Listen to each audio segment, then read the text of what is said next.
پرانے زمانے کی حکایت ہے، میں سنا دیتا ہوں۔ سنا ہے کہ موسیٰ علیہ السلام کے پاس ایک خاتون آئی، اس کے بچے نہیں تھے، اولاد نہیں تھی۔ اس نے آ کر کے کہا کہ آپ دعا کر دیں، اللہ میرے حصے میں بیٹا دے دے، بیٹی دے دے، کچھ تو اولاد ملے۔ آپ نے دیکھا اور کہا تیری تقدیر میں اولاد لکھی نہیں گئی، لوح محفوظ میں تقدیر میں تیرے اولاد نہیں ہے۔ وہ خاتون وہاں سے مایوس لوٹی، روتی گڑ گڑاتی ہوئی جا رہی تھی۔ بیچ راستے سے گزرتے ہوئے اس کا ایک درویش کے پاس سے گزر ہوا، ایک فقیر اللہ کی یاد میں ایک درخت کے نیچے بیٹھا رہتا تھا۔ توجہ، اس نے دیکھا اور پوچھا خاتون کیوں رو رہی ہے؟ اس عورت نے کہا ایسا ایسا ہے، میں برسوں سے بے اولاد ہوں، اولاد مانگنے گئی تو مجھے بتایا گیا کہ میری قسمت میں اولاد نہیں ہے۔ اس درویش نے کہا گھبرا مت، نا امید نہ ہو، مایوس نہ ہو، رب تبارک و تعالیٰ چاہے تو اس کا لکھا ہوا ہے وہ پھر لکھ کر کے عطا بھی فرماتا ہے۔ جا اپنے گھر سجدہ کر، میں دعا کرتا ہوں۔ وہ عورت گئی، روز سجدہ کرتی تھی، دعا کرتی تھی، اور یہ درویش ادھر اس خاتون کے لیے دعا کرتا تھا، فقیر۔ چند ہی دنوں کے بعد اس عورت کے گھر میں حمل کے آثار، اور چند دنوں کے بعد ایک خوبصورت بیٹا پیدا ہوا۔ خاتون کو بیٹا مل گیا، وہ خوشحال، تھوڑے دن اس کی تربیت کرتی ہے، چند دنوں کے بعد دوسرا بیٹا بھی ہوا، پھر چند سالوں کے بعد تیسرا بیٹا بھی ہوا، چوتھا بھی ہوا، پانچواں بھی ہوا، چھٹا بھی ہوا، ساتواں بھی ہوا، 7 بیٹے ہوئے۔ ایک دن حضرت موسیٰ وہاں سے گزر رہے تھے، دیکھا اس خاتون کو، پوچھا یہ کس کے بچے ہیں؟ عورت نے کہا میرے۔ تیرے؟ تو ہی وہ عورت ہے جو اولاد کے لیے شکایت لے کر آئی تھی؟ کہا میں ہی ہوں۔ کہا پھر کیسے آ گئے تیرے اولاد؟ کہا بس دعا ہے کسی بزرگ کی اور اللہ کی عطا ہے، اللہ جسے چاہے اولاد عطا کرے، جسے چاہے عطا کرے۔ موسیٰ علیہ السلام اللہ کریم کی بارگاہ میں عرض کرتے ہیں مولا میں نے جو دیکھا تھا وہ غلط تھا یا یہ عورت جھوٹ بول رہی ہے؟ رب تعالیٰ کی طرف سے جواب آیا کہ تم نے جو دیکھا تھا وہ بھی صحیح تھا، عورت جو بول رہی وہ بھی صحیح ہے۔ کیسے اس کو اولاد ہوئی؟ رب تبارک و تعالیٰ نے فرمایا کہ موسیٰ ایک چاقو لو اور ایک برتن لو اور جاؤ اپنی امت میں سے لوگوں کو پکار کر کہو اپنے جسم کا ایک ٹکڑا کاٹ کر کے اللہ کو دے دیں۔ وہ بنی اسرائیل قوم ہے بڑی نافرمان۔ موسیٰ علیہ السلام اپنی قوم کے پاس آئے، اللہ کا حکم ہے یہ، چاقو لے کر کے ایک تھال میں کہا کہ جسم کا ایک ٹکڑا کاٹ کر کے دے دیں۔ سب ادھر ادھر بھاگنے لگ گئے، آج یہ ٹکڑا مانگ رہے ہیں، کل کلیجہ مانگیں گے۔ جسم کاٹ کر کے دینے والے جگرے بہت کم لوگوں کے ہوتے ہیں، کون کرے گا؟ شام ہو رہی تھی، آپ کا گزر اسی درویش کے پاس سے ہو رہا تھا۔ اس درویش کے کانوں میں آواز پڑی تو وہ کھڑا ہو گیا، کہا اے اللہ کے نبی کیا رب تعالیٰ نے جسم کا حصہ پوچھا ہے، ٹکڑا پوچھا ہے؟ کہا ہاں۔ اللہ یہ برتن دیجیے، اور چاقو بھی لے لیا، اور اس کے بعد جلدی سے کھڑے ہو کر ادھر سے کاٹا، ادھر سے کاٹا، ادھر سے کاٹا، جسم کے جگہ جگہ سے پوری تیز چاقو سے کاٹتے کاٹتے چھلنی کر دیا، ٹکڑے نکالتا گیا، پورا لہو لہان ہو گیا۔ موسیٰ علیہ السلام نے کہا ارے نادان، حکم ہوا ہے ایک ٹکڑا دینے کے لیے، جسم کا اتنے کیوں کاٹ دیا؟ کہا آپ نے یہ تو نہیں بتایا کہ رب کو میرے جسم کا کہاں کا حصہ چاہیے، کس جگہ کا حصہ چاہیے، میں سب نکال کر رکھ دیا ہوں تاکہ کوئی ٹکڑا تو اسے پسند آئے۔ یہ فنا اللہ کی بارگاہ میں جو فنا ہے، اللہ کا جو ہو گیا، تب رب تبارک و تعالیٰ نے فرمایا اے موسیٰ جو میری محبت میں اپنے جسم کے ٹکڑے نکال سکتا ہو، اس کی دعا پر میں کیا کسی کو اولاد نہیں دے سکتا؟ اس کی دعائیں رب تبارک و تعالیٰ کے حضور جاتی ہیں۔ اسی لیے کہا گیا خود ہی کو کر بلند اتنا کہ ہر تقدیر سے پہلے خدا بندے سے خود پوچھے بتا تیری رضا کیا ہے۔ یہ مقام کب آتا ہے؟ جب تم جمے رہ جاؤ، ڈٹے رہ جاؤ، اللہ رب العزت کی ذات پر ایمان یقین کے ساتھ کامل رکھو۔ بہت سارے وسوسے شیطان ڈالتا ہے، بہت سارے وسوسے ڈالتا ہے۔ آپ کہتے ہیں نا کہ ہمارا یقین ہے اللہ کی ذات پر۔ حضرت رابعہ بصریہ رضی اللہ تعالیٰ عنہ کے پاس ایک بزرگ آئے، ان سے کہا کہ ماں دعا کرو ہمارے لیے۔ حضرت رابعہ نے پوچھا کیا دعا کرو؟ کہا اتنی دعا کرو اللہ ہم سے راضی ہو جائے۔ حضرت رابعہ نے کہا اتنی بڑی دعا، اتنی بڑی دعا کروا رہے ہو مجھ سے، پہلے یہ تو بتاؤ کیا تو بھی اللہ سے راضی ہے؟ کیا تو بھی اللہ سے راضی ہے؟ اس بزرگ نے کہا مائی کیسی بات کر رہے ہو، کون ہے بھلا دنیا میں جو اللہ سے بھی ناراض رہے گا؟ کون ہے جو اللہ سے بھی ناراض رہے گا؟ حضرت رابعہ مسکرانے لگی اور کہنے لگی اے بندے خدا بہت لوگ ہیں جو اللہ سے ناراض ہیں، یہ کہتے ہیں اپنے رب کو اللہ کہتے ہیں، یہ ناراض ہے، راضی نہیں ہے اللہ سے۔ کہا ایسا کیسے ہو سکتا ہے؟ کہا ہو تو سکتا ہے، کرتے ہیں۔ تھوڑی سی زیادہ گرمی آئی تو کہتی یہ کیسا خطرناک موسم آ گیا، بارش آئی تو کہتی بے موسم کی بارش آ گئی۔ یعنی تم اس بات پر راضی نہیں ہو، تم مشورہ دو گے کہ اللہ کب بارش برسائے کب نہ برسائے، تمہارا کیا دخل ہے؟ تم تھوڑی سی گرمی آتی ہے تو ہائے ہائے کرتے ہوئے لوگوں کو شکایت کرتے ہو، اگر اللہ سے راضی ہوتے تو اس رب کی شکایت دوسروں کے پاس نہیں کرتے۔ ان کی ناراضگی کا حال تو یہ ہے جب ان کو اللہ دیتا ہے بے حساب دیتا ہے تو چھپا کر رکھتے ہیں، کسی کو نہیں بتاتے کتنا مال ہے کسی کے پاس، چھپا کر رکھتے ہیں, اور جب چھوٹی سی بیماری دیتا ہے تو 10 لوگوں کو کہتے ہیں مجھے بخار ہو گیا, مجھے تکلیف ہے, مجھے مصیبت ہے. حضرت رابعہ کہتی یہی تو اپنے رب سے اگر راضی ہوتا تو اس کی نعمتوں کو کھول کھول کر بیان کرتا اور اس کی دی ہوئی مصیبتوں پر صبر کرتا. عزیزان گرامی وقار, آج کی اس رات میں آپ سب سے یہی گزارش کروں گا, ایمان کی حفاظت اس زمانے میں بہت بڑا چیلنج ہے تمہارے لیے. اللہ کے نبی صلی اللہ علیہ وسلم نے فرمایا ہے ایک زمانہ میری امت پر ایسا آئے گا کہ ایمان پر ان کو کھڑا رہنا اتنا مشکل ہو جائے گا جیسے ہتھیلی پر انگارہ لے کر کھڑا ہونا مشکل ہے. وہ دور آ چکا ہے, وہ دور آ چکا ہے. تمہیں اپنے ایمان کے ساتھ باقی رہنا, قائم رہنا. آج کا دور تو نکل جائے گا, ایسے ویسے تم بھی بوڑھے ہو جاؤ گے, ابھی موت آ جائے گی. اگلی جو نسل آنے والی ہے ان کا سوچو, ان کا سوچو. کیا آج حالات ایسے نہیں کہ کلمے پر, اذان پر, حضور کے نام پر, قرآن کے اوراق پر, مزارات اولیاء پر, اسلام کے شعائر پر, ہر چیز پر حملے نہیں ہیں, ہر چیز پر حملے. اور اس میں سے ایک جماعت ایسی بن جائے گی جو سیکولر بن جائیں گے. ٹوپی داڑھی رکھنے والے وہ سیکولر بن جائیں گے اور کہیں گے ٹھیک ہے ہم بھی بار بار لا الہ الا اللہ نہیں پڑھیں گے, ٹھیک ہے ہم اذانیں بھی بند کر لیں گے, یہ بھی نکال لیں گے, وہ بھی نکال لیں گے, ہم نیوٹرل ہو جائیں گے. وہ ایک جماعت ایسی بن جائے گی, اللہ اس شریر جماعت سے ہماری حفاظت فرمائے. وہ منافقین کی جماعت ہوگی, منافقین ہوں گے جن کا دل کفر کر چکا ہوگا, جن کا دل غیر خدا کو راضی کرنے کے لیے اپنے خدا کو چھوڑ چکا ہوگا. آپ کا دل ایسا ہونے نہ پائے. موت قریب ہے, قیامت قریب ہے. نوجوانوں اپنے ایمان کی حفاظت کرو. قرآن میں رب تعالیٰ فرماتا ہے ان اللہ لا یغفر ان یشرک بہ ویغفر ما دون ذلک لمن یشاء. اللہ فرماتا ہے اس کے ساتھ کسی نے کسی کو شریک کیا, شرک کیا, تو اللہ اس کو کبھی معاف نہیں کرے گا. اور اس کے علاوہ جو بھی گناہ کیا ہے اللہ سب معاف کرے گا. جو بھی گناہ ہوا ہے اللہ سب معاف کرے گا. یہاں تک کہ جنہوں نے حضرت امیر حمزہ کو قتل کیا, وحشی, ان کے متعلق یہ آیت آئی تھی, وہ آئے بارگاہ رسالت محمد صلی اللہ علیہ وسلم میں کہنے لگے مجھے امان دے دیجیے. حضور کے چچا کو جس نے قتل کیا ہے نیزے سے مار کر جنگ احد میں, پھر وہ حضور کی بارگاہ میں آئے, کہا مجھے امان دے دیجیے. نبی کریم صلی اللہ علیہ وسلم وہ تو اجود الناس ہے, سخاوت کے بادشاہ ہیں. دل کھول کر حضور نے فرمایا جا تجھے معاف کر دیا اور امان دے دیا. انہوں نے پھر یہ سوال کیا کہ کیا میرے گناہ معاف ہو جائیں گے؟ تب اللہ تعالیٰ نے فرمایا شرک کے علاوہ جو کچھ بھی کیا ہے اللہ معاف کرے گا. شرک کے علاوہ جو بھی ہوگا اللہ معاف کرے گا, لیکن شرک کو اللہ معاف نہیں کرتا. شرک ہے کیا چیز جو آج دھیرے دھیرے تمہارے محفلوں میں لائی جا رہی ہے, آج دھیرے دھیرے تمہارے معاشرے میں, سوسائٹی میں لائی جا رہی ہے. شرک یہ ہے کہ اللہ کے علاوہ کسی دوسرے کو بھی خدا سمجھ لو یا اس کو بھی کوئی مقام دے دو. رزاق کون ہے تمہارا؟ کون ہے رزاق؟ کیا کسی اور کے بارے میں بھی یقین رکھتے ہو رزق کوئی اور بھی دیتا ہے؟ کسی جگہ سر جھکانے سے رزق مل جائے گا, کسی جگہ تیل چڑھانے سے رزق مل جائے گا. اللہ رزاق حقیقی ہے, وہی رزق دے گا. بیماری وہی دیتا ہے, شفا بھی وہی دیتا ہے. اس بات پر جب تمہارا یقین ہو, جم جاؤ, تو پھر دنیا تمہیں نہیں بہکا پائے گی. ایک صاحب آئے, کافی سال پہلے کی بات ہے, کہا پیٹ کا بہت درد ہوتا تھا, بہت درد ہوتا تھا, علاج کراتا رہا. ایک سادھو ملے, انہوں نے علاج کر دیا. میں نے کہا کیسے؟ کہا گائے کا منہ پلا کے.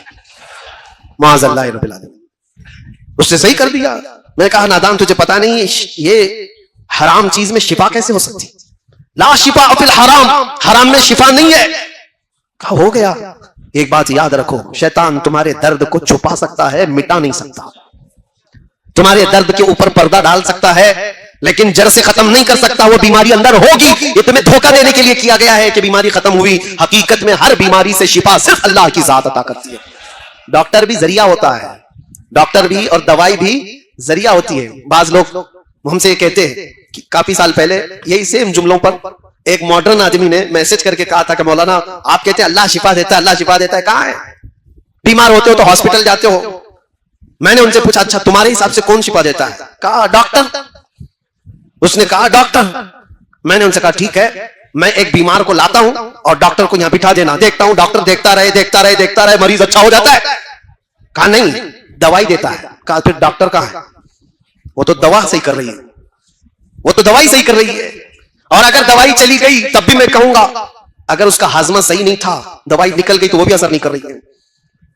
بہت سارے معاملات ہیں شک و شبہ پیدا کرنے کے لیے, لیکن ایک بات یاد رکھو یہ سب چیزیں ذریعہ ہیں, حقیقی شفا دینے والا صرف اللہ رب العزت ہے. ایک دور آنے والا ہے تم پر, اللہ تعالیٰ اس فتنے کے دور سے ہماری حفاظت فرمائے.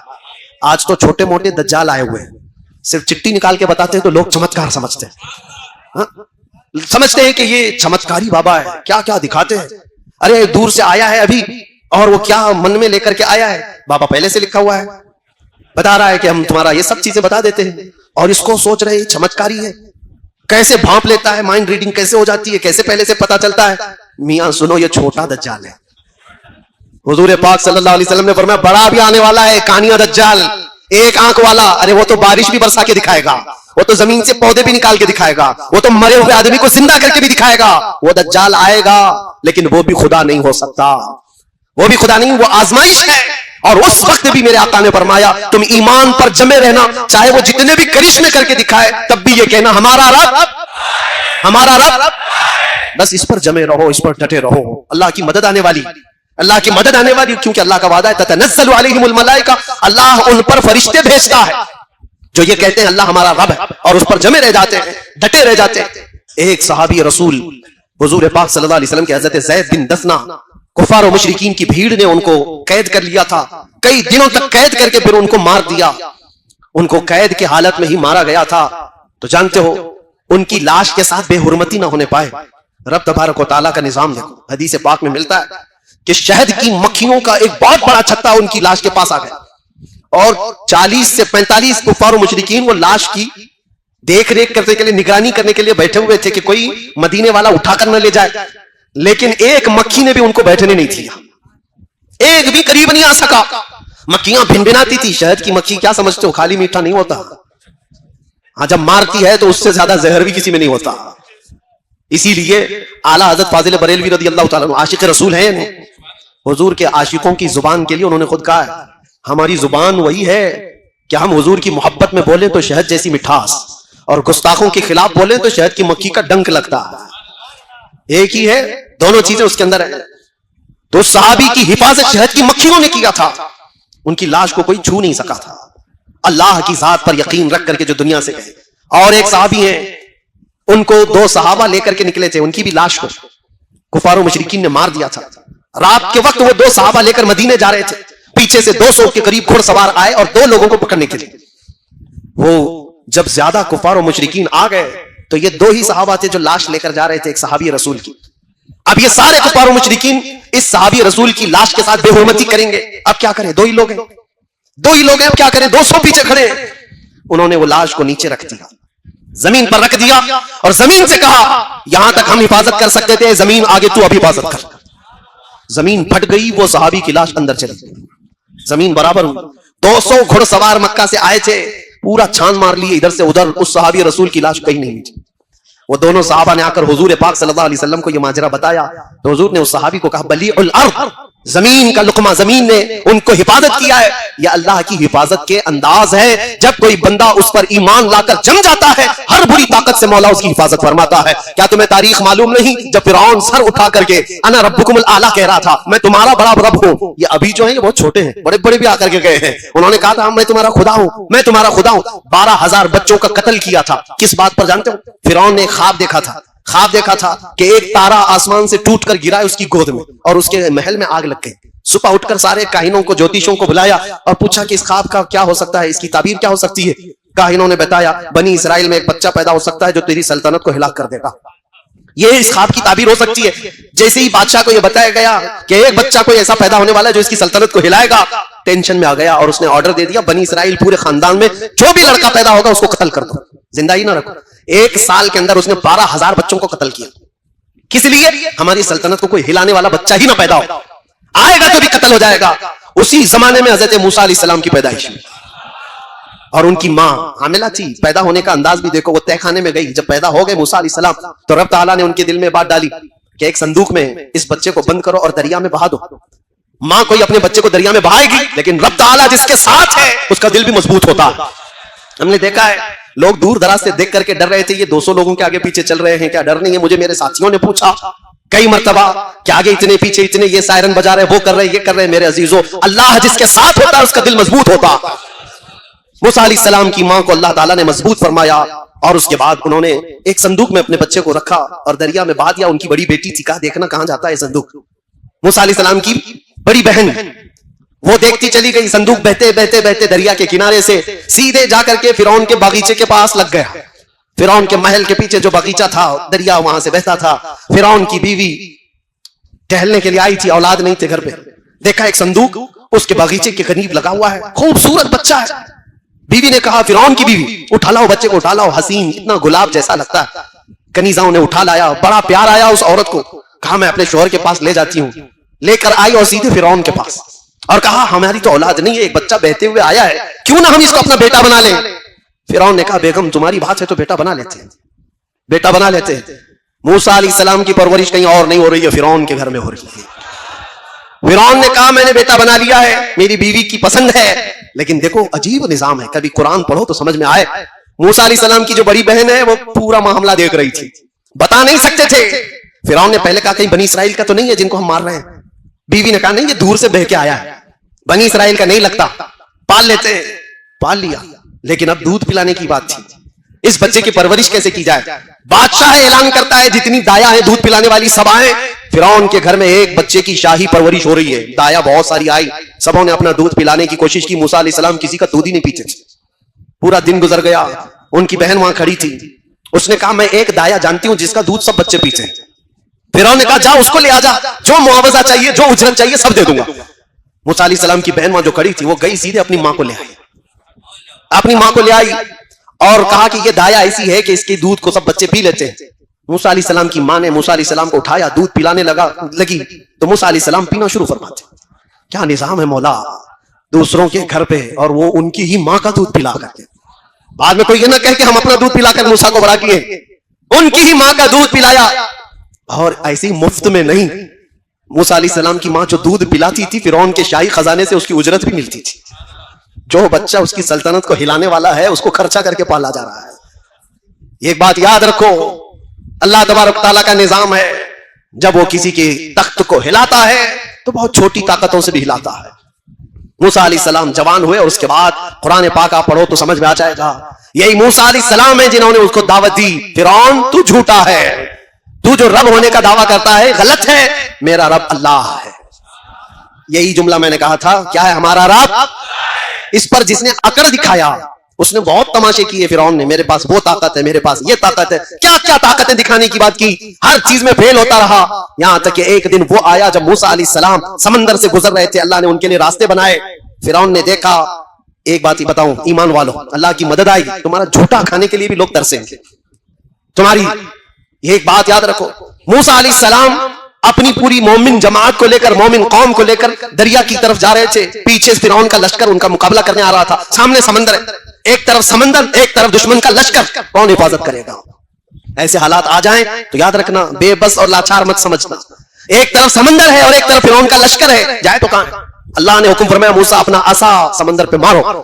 12 راستے نکل گئے اور ان کی قوم اس میں ایسے چلنے لگی جیسے سوکھے پر چلتی ہے. جب وہ نکل گئے تو فرعون نے یہ دیکھا کہ ان کو تو راستہ ملا ہوا ہے, ہم بھی اسی میں چلتے ہیں, اور جو یہ سوچتا ہے کہ مومنوں کو جو مدد ملی وہ ہم کو بھی ملے گی, یہ اس کی خام خیالی ہے. اور جیسے ہی وہ سمندر میں آیا, اللہ فرماتا ہے فغشیہم من الیم ما غشیہم, ہم نے سمندر کو ایسا ملایا کہ پانی پانی ہو گیا اور فرعون کی ساری طاقت چکنا چور ہو کر رہ گئی. پوری فوج بھی ہلاک اور فرعون کا غرور بھی ہلاک. ختم ہوا. کس نے ہلاک کیا؟ پانی نے ہلاک کیا. پانی کو کون طاقتور سمجھتا ہے, لیکن فرعون کی بادشاہت کو ختم کر دیا. نمرود بھی ایسے اٹھا تھا, ایک مچھر نے اسے ہلاک کر دیا. ایسے کئی بڑے بڑے آئے. ابرہا بادشاہ آیا تھا کعبہ ڈھانے کے لیے, کعبہ ڈھانے کے لیے ہاتھیوں کی فوج لے کر کے آیا تھا. یہ یہاں ایک جو چڈا بیٹھ کر کے پھونکتا ہے کتا کہ مکیشور کو بھی فتح کرنا ہے. مکیشور خواب میں بھی دیکھا ہے کبھی, مکہ خواب میں بھی دیکھا ہے. مکیشور کو بھی فتح کرنا ہے, اس کو بھی حاصل کرنا ہے. پتہ نہیں کون کون سے بربانگ بولی, بڑی بڑی باتیں.